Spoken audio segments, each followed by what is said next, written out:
and welcome to Home with Sarah Jane. Today I have a homeschooling video for you. Today I wanted to talk about how I am going to be slowing down my 5th graders history curriculum so that I could dive deeper into the Revolutionary War with her.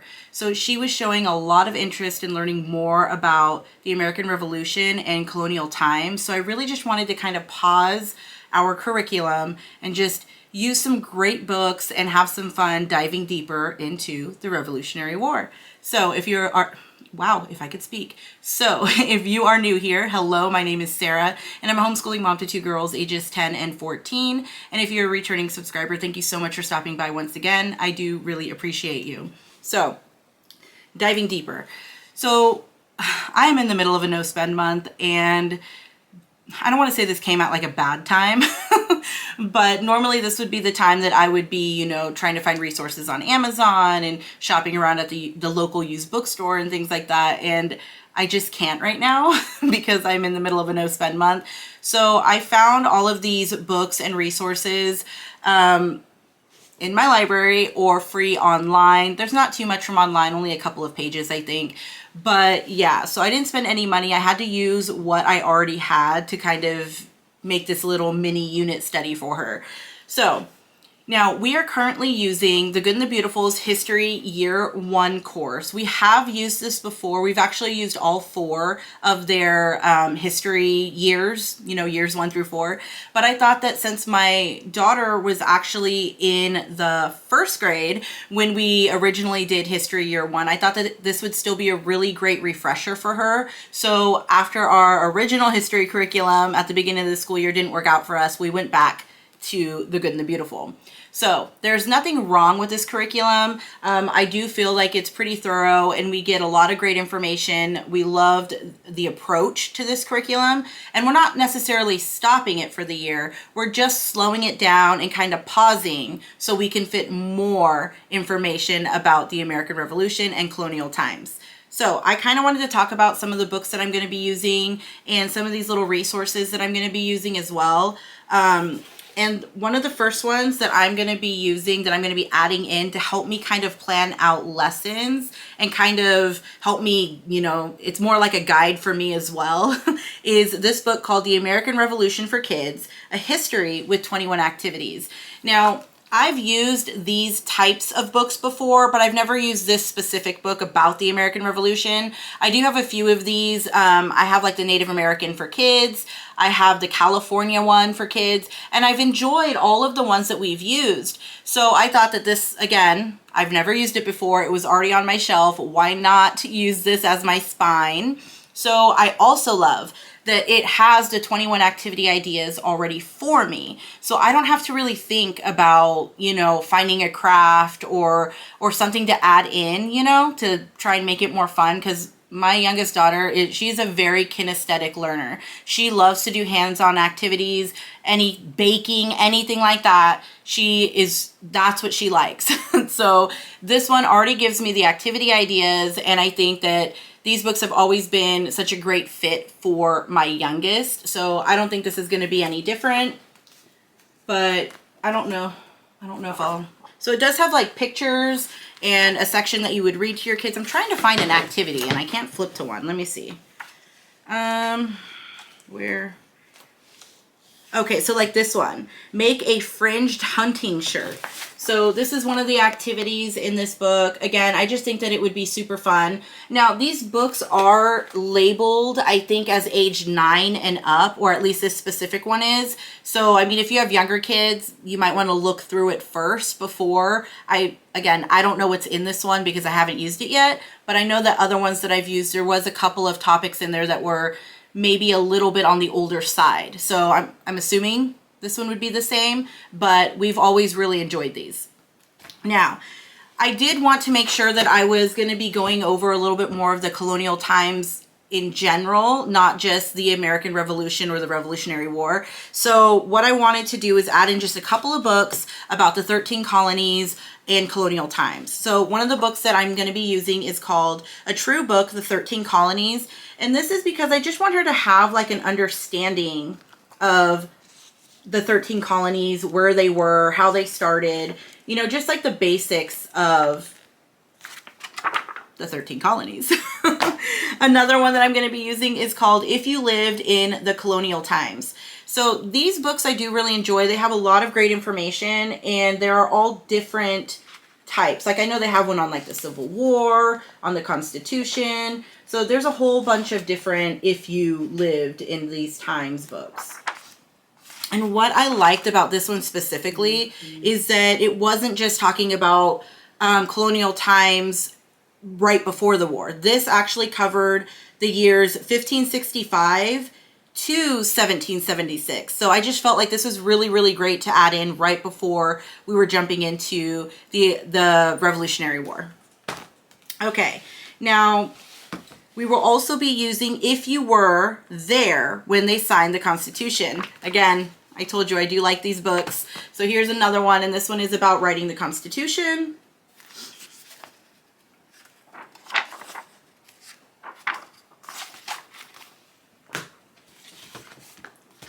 And if you lived at the time of the American Revolution. So again, these are all kind of, linked together. This is just an older version of these books.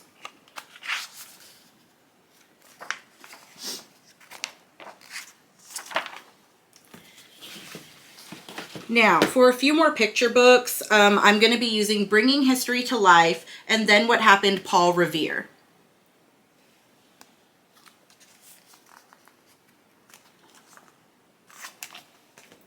Bringing History to Life, We're Writing the Constitution.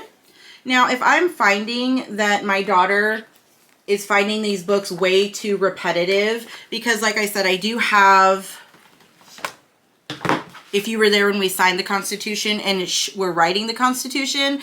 If I'm finding that this is just way too repetitive for her and she's not enjoying it, then I will only read one of these to her and not both. So it's all going to kind of be determined on, how much she needs to hear it, I guess you could say, whether or not she's retaining the information or not. Another book I'll be reading to her is going to be Phoebe the Spy. Now, this is one that I've never read before, so I am looking forward to it. It looks really, really fascinating, and it's not that long. So if you look, it's just like kind of like a little picture book almost. And this one, it says, someone is planning to kill George Washington, and young Phoebe is trying to save his life. Disguised as Washington's housekeeper, Phoebe will work as a spy. She must listen and watch carefully and meet with her father every day at the market to tell him what she has learned. One day, when Phoebe goes to meet her father, he looks concerned. He tells Phoebe that Washington is planning to leave in a few days, and the person who is plotting against him will act before then. So this one, again, it sounds kind of like dramatic and intense, and I think that my youngest daughter would really like that. So I've never read this one, but I'm looking forward to it. Now, another kind of picture book that I want to use, I'm actually waiting for it at the library. Again, I'm in a no-spend month, so I couldn't just go out and buy it. But it was called George versus George. And it's supposed to be about George Washington versus King George. And it looked really, really interesting. So I am on a wait list for it, and I'm supposed to get it soon. But here's a picture of it just so you can see what I'm talking about. Now, for some more readers. Now, some of these books I'm going to be using as read out louds. Some of these we might even get under like the library's free Audible program thing. And I'm also going to be maybe assigning a couple of these as independent readers so that my daughter will read some of these on her own, because it is, a little bit of it's a little stack. So one of the first books, like this might be one that I assigned to her. I do like these books a lot. It's Childhood of Famous Americans, Martha Washington, America's First Lady. I do like these little biographies for kids. They are for kids ages 8 through 12. So I think that this would be the perfect book to assign to my daughter, who's again in the 5th grade. So this one is about Martha. Can't speak. This one is about Martha Washington. And again, it's just about her life and how she became the first lady. Now, I do have a stack of like the who was, what is books, and that's what I'm going to show you right now. And there's only two. Two I don't have on hand, but again, I have them through the library's like free Audible app thing. The first one that I will be using is What is the Declaration of, or yeah, I think it's called What is the Declaration of Independence? So I'll insert a picture on that one. And then also, I want to say the other one was, who was Benedict Arnold? Question mark? Question mark? Is that the one? I think so. I'll put a picture. So if I'm wrong, here's a picture. Now, the next book I have is What is the Constitution? And if you haven't seen these books, I mean, they're really, really popular, but they're not very long, but they have a lot of great information in them.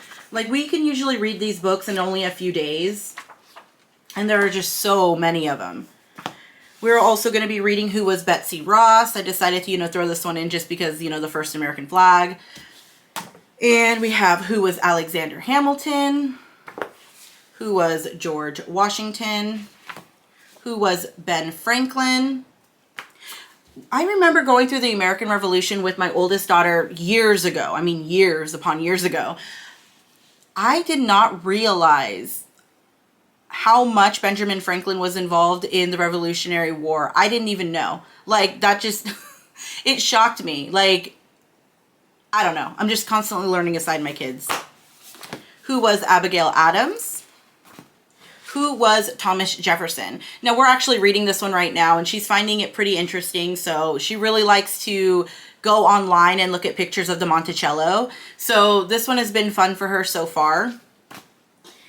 Now, another one that I'm thinking about assigning to her to read herself is called Chapters in History, Who Cracked the Liberty Bell, and Other Questions About the American Revolution. This is a really short book, super short, but it's just questions and answers about the American Revolution. And I thought that this would be a fun read for her to do on her own. Okay, now this one is called The American Twins of the Revolution. This is a book that my oldest daughter really, really enjoyed when we were learning about the Revolutionary War years ago. Now, my youngest daughter, who I'm supposed to be doing this whole mini unit study with, she did sit in when I was reading this, but it was years ago. So I don't know how much she actually remembers from this book. And it was a really good book. So I'm going to try and read it again. If it's something that she really remembers, then obviously I'll just, leave it up to her if she wants to, finish the book or not. But this one is, it says, in September of 1777, General Washington and his troops are encamped just north of Philadelphia. The war is not going well for the Continental Army. The British are closing in fast, and worst of all, there is no money to pay the discouraged troops. Twins Sally and Roger are asked by their father, a general, to help their mother hide a shipment of gold which will be used to pay the American soldiers. Unfortunately, British spies have also learned about the gold and will stop at nothing to prevent it from reaching General Washington. So I remembered this one. I want to say it did have a couple of slow points, but then it started to get really interesting, and my daughter was like, let's just keep reading. So it did tie in my oldest daughter's attention eventually, but it did start off just a tiny bit slow. But it was a good book overall. Now, these last few books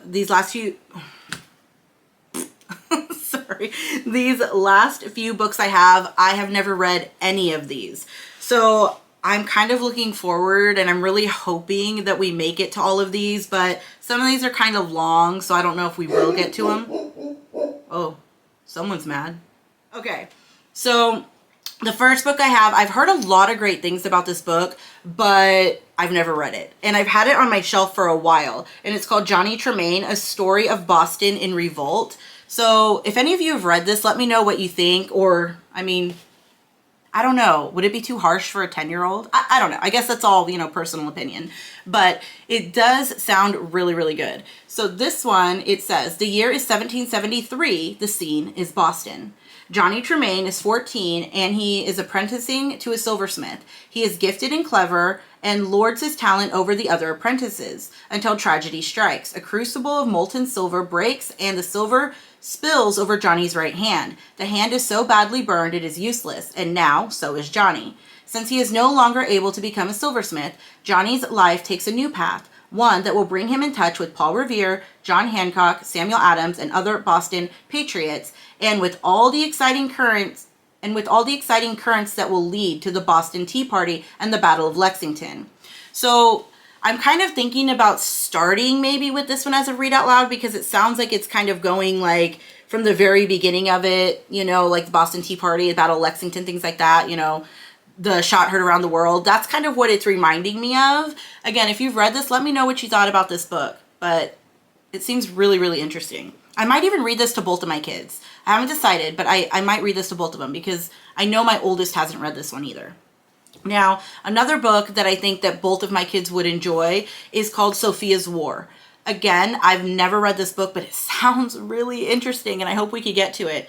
But it's Sophia's War, A Tale of the Revolution. So in this one, it says, it is 1776, the Revolutionary War in America rages, and New York City is newly occupied by the powerful British Army. Young Sophia's beloved soldier brother, William, is being held on a gruesome British prison ship. Horrified by what she sees there, Sophia resolves to avenge his brutal treatment, and she wants to, I'm tongue-tied today. Sophia resolves to avenge his brutal treatment and help advance the patriot cause, and she soon gets her chance. So this one, again, it sounds really, really interesting. It's a pretty thick book. I'm hoping we can get through this one. I mean, yeah, this is about 300 pages. I mean, that's a good sized book, but for like a quick read out loud, this is going to take us a little bit, but it sounds good. And again, I do think I'm going to use this one with both of my kids, even though my oldest daughter, she doesn't do history with us anymore, but I just feel like I want to read this to her. So that's probably what I'll do. Now, the next book I have is I Survived the American Revolution of 1776. This book is pretty banged up. I bought this at a used bookstore a long time ago and just never used it, so I thought this would be the perfect time. But this one says, Nathaniel Fox never imagined he'd find himself in the middle of a blood-soaked battlefield fighting for his life. He was only 11 years old. He barely paid attention to the troubles between America and England, but how could he while he was being worked to the bone by his cruel uncle? So this one, again, it kind of tells the story of this one boy during this time frame. And my oldest daughter doesn't necessarily enjoy the I Survived books very much. Just not something she's interested in. But my younger daughter, the one who I'm trying to do this little mini unit study for, she's enjoyed a couple of these I Survived books. So I think this will be a good fit for her. I might have her read this one on her own because it's not like a super long read. Okay. So the next book is Adventures in the American Revolution, Annie Henry and the Redcoats. I don't even know how I acquired this book. I do not know where it came from. I must have bought it at a used bookstore. I don't remember that, but here it is. So Annie Henry and the Redcoats. This one is, it says, Annie has been growing up, and with the Revolutionary War in its 5th year, it seems as if she and the war have been together forever. Even now, her brothers are off fighting, and her father is serving in the legislature to try to ensure American victory. Annie would love to do more for her country, but as a teenage girl, she must settle for taking care of the house and children. But then an idea comes to her, a way to be more involved, and all she'll have to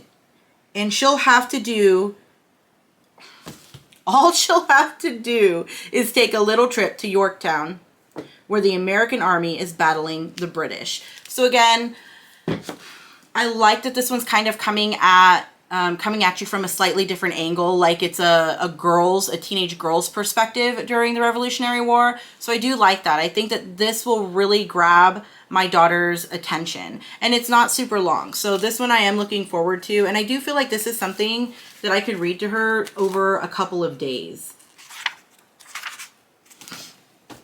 Now, this last set of books that I want to show you is actually a series, and I think there's only 3 of them in this series. I do have all 3 of them, and I've never read them. They're like brand new, beautiful looking books. I don't know why I've never used them before, but it's called Chains.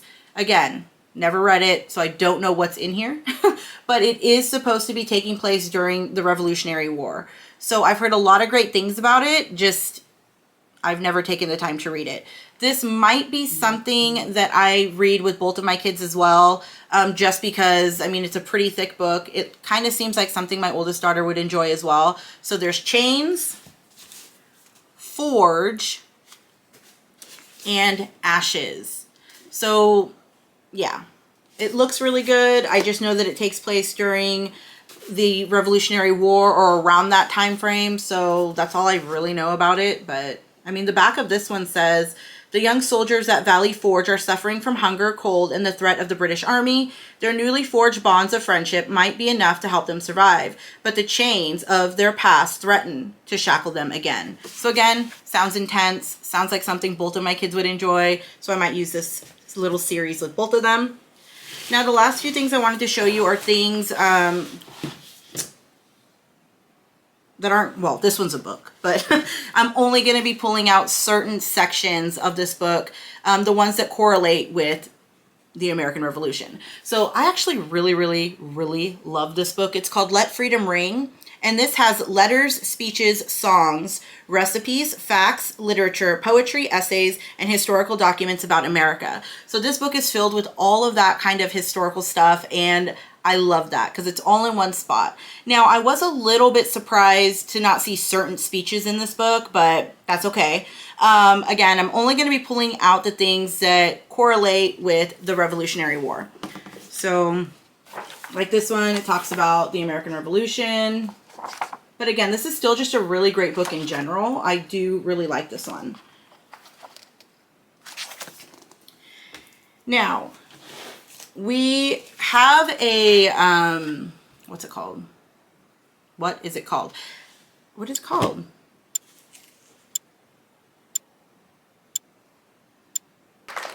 We do have a Heritage Letter subscription, and one of the ones, one of our past letters that we received was on Phyllis Wheatley. So I thought that I would go ahead and grab this little letter that I saved from that subscription that we get, because Phyllis Wheatley is around the time of the Revolutionary War. So we'll reread this letter and just kind of study Phyllis Wheatley a little bit more. And it has like some facts on the back. And then it also comes with this little writing as well. So that's something I'm going to kind of tie into this little unit study. And then also, this is something that I used with my oldest when she was much younger, and she did really like this series. It has 40 episodes, and it's called Liberty Kids. It's the complete series, but it's called Liberty Kids. And this DVD is a series based on the Revolutionary War. So it says here, travel back in time with Benjamin Franklin's teenage reporters as they confront the real and physical dangers of the American Revolution. Trapped on opposite sides of the war, James, an American colonist, and Sarah, a young English reporter, are forced to choose between friendship and allegiance to their countries. Journey through history and discover the high points of the American Revolution through this fun and animated educational adventure. So I don't really remember too much about this series. It was, you know, a little bit more on the younger side, I felt. And I do remember it going over like the Boston Tea Party, but that's all I remember. But again, it's supposed to go throughout the American Revolution. And I do remember my oldest daughter enjoying this one. So I am going to use this with my youngest daughter as well. I figured I already have it. I might as well give it a try. So this, I think, will tie in a little bit more fun for her. And then the last thing I have to show you is I went on Pinterest and I just printed out a couple of freebies and to kind of go along with this. So I printed this out. It says Ginger Snaps, I think is where I got it. I'll try and link it if I can in the description box. But all this is just like a little printout, and the kid, and you know, my daughter will be able to compare the Patriots to the Loyalists on here. We're not huge worksheet people, so I only wanted like little small things that wasn't gonna have too much writing, because for my youngest especially, a lot of writing could be overwhelming. So I just printed this one out. It looked really easy and fun. And then this other one I got from, let me see, I think it's called The Clever Teacher. It might even be on Teachers Pay Teachers, but this one is the Revolutionary War timeline. So it's just, you know, you have the timeline and you're supposed to cut out. So there's 2 pages you put together, and then you're supposed to cut out these little boxes and just glue them on. And I thought that that would be perfect for my daughter because, again, this one's not writing at all, but she's still getting that like timeline of the American Revolution or the Revolutionary War. And it does come with an answer key you know, in case you need it. So those are the resources that I'm going to be using for my daughter. So the last thing I wanted to mention is there is this like American Revolution box that you could get from History Unboxed. And inside this box, you get, you know, little activities and themes based off of the American Revolution. So in this box, you would get to write with a quill pen and ink like people during the American Revolution. You would be able to make a Paul Revere tin punch lantern. You can enjoy a cup of Liberty tea while learning about the Boston Tea Party. And you can read like certain journal entries and things like that from like George Washington and Paul Revere. So I did use this a little while ago, but because I'm not buying anything right now, I'm just going to kind of go with the activities that are in that very first book I showed you, the Revolutionary War for Kids with 21 activities. But yeah, so the History Unboxed, I did want to mention it because we have used it before, and it was nice to just have everything already, you know, there for me where I didn't have to do anything else. So I just wanted to mention that. It's not sponsored or anything like that. It's just something that we enjoyed when we studied, you know, certain topics.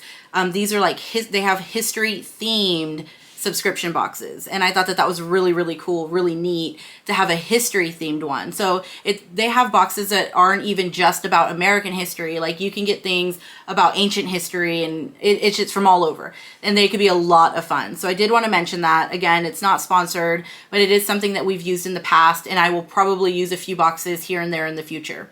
So that is everything that I wanted to share with you today. If you have any questions, please leave it in the comment section. Thank you so much for stopping by. You have a great day. Bye.